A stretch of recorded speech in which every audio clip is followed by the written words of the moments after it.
in another effort to try and get your kid to feel the rear hip and feel what one-legged should feel like, I like to describe it in this way. So there are 3 engines that are a component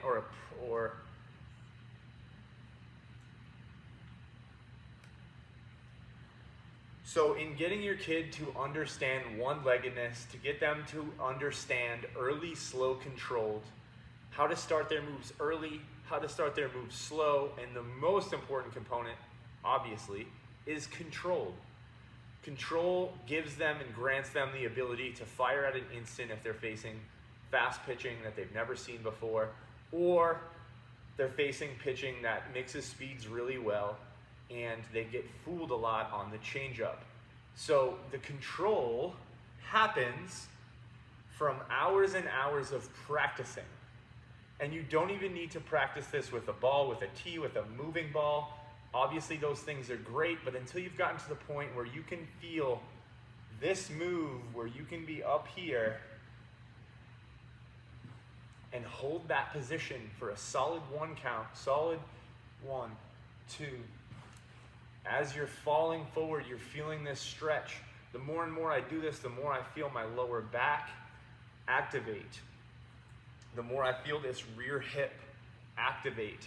So one of the ways I like to explain it is the 3 engines that make this move possible. This is the 3 phases of the load, in my opinion. And in my opinion, separation is something that happens. I like to describe it as stretch, because I think separation leads to kids believing, or even coaches and parents believing, that when we swing, the hips go before the hands. And this is not at all true. I believe we swing in one fused unit. At least the elite hitters on the planet, the best hitters there are on the planet, do this. The hitters that hit at a high level do this, which is what you want to do.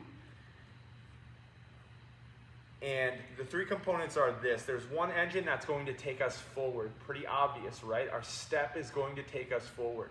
Whether we have a hover, whether we have a heel up, whether we have a toe tap, whether we have a leg kick, any of those moves, all of those moves, actually, when done correctly, create the same thing, all feel the same.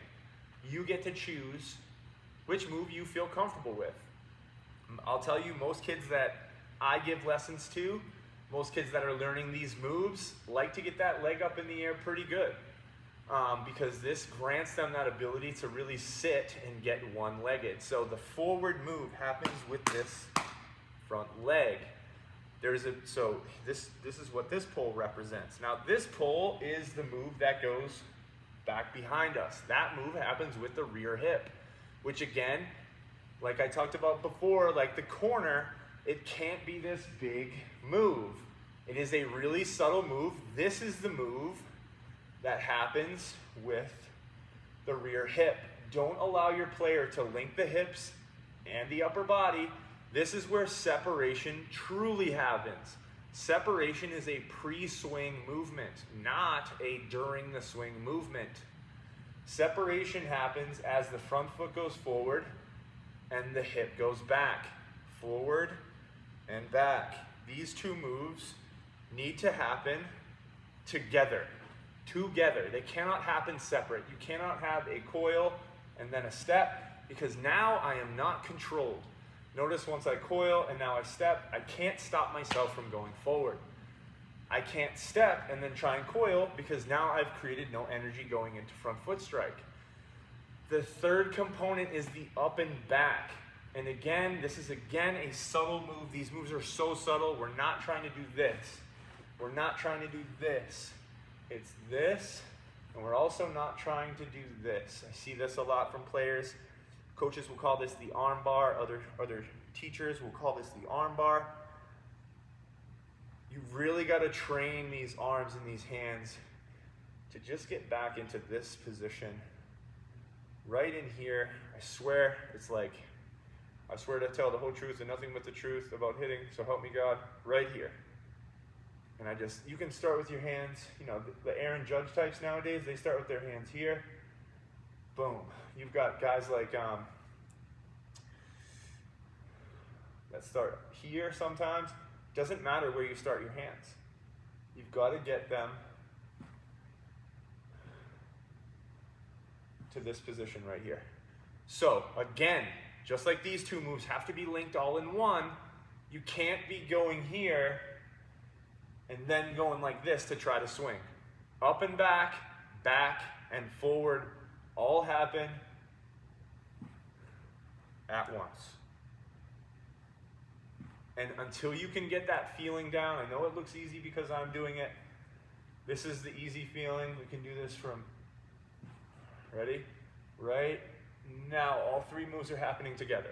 So as those three moves happen together, I feel stretch. Stretch, that's why I like to call it stretch, because I'm trying to feel that stretch of my body happening. And then right before that front foot lands, right when I'm about right there, I am at my most ready to fire. And if I'm getting to that position, ready at release, now I have control. So if I'm here at release and it's fastball, boom, I put it down and I go. If I'm here at release and it's changeup, it's delay that second, hold it, and go. So the only thing that's making me fire is the ball. The ball coming on time, me being on time. Early, slow, controlled. As soon as the pitcher breaks their hands, I start getting early, slow, controlled, fastball. Early, slow, controlled, change up. So that's the way that it works. So here's how it should look once they've got it all understood. Again, we're really trying to slow this down and delay this process of the swing. I really like the ready go for this one as well. So you can start with your, and you can tell them as soon as you start you're ready, they're gonna go ready, go. That way you can kind of get them and time them up on changeup so that if you want to hit them with a changeup, you hold the ready a little bit longer.